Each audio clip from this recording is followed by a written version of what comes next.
Кияметке дейін ібліс ант еткен, серт берген Алла Тағалаға. Бөлісе аласыздар ма бір оқиғамен, қандай бір қызық оқиға есте қалды? Енді жалпы шайтан, ібліс айтады ғой, «Ла ақуданна лахум сиратакал мустақим» дейді.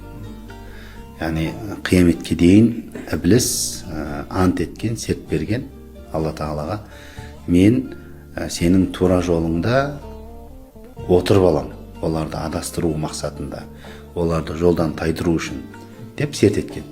Сондықтан ең бірінші ол меніңше Қарекеңде де солай, ең бірінші қариларға мынау Құранды жаттау жолындағы кедергі болатын нәрсе, немесе кедергі болатын жаратылыс, мақлұқ ол ібліс. Ібліс мынау Құранды жаттап бастаған кезде саған түрлі азғыруларды алып келеді басына.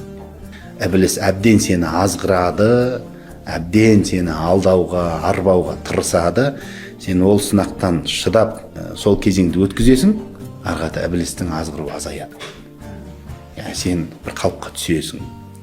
Құранға деген жүрегің одан сайын ашылады, жаттауың одан сайын тездейді. Сосын ана режимге көнесің, үйренесің. Сосын соны тұрақты түрде жалғастыратын болсаң, пайғамбарымыз саллаллаху алейхи вассалам жұбайы Айша анамыз айтады ғой, «Хайрул аъмали адуамуха ва ин қал» деп. Яғни ең амалдардың қайырлысы тұрақты болған дейді. Аз болса да тұрақты болған дейді.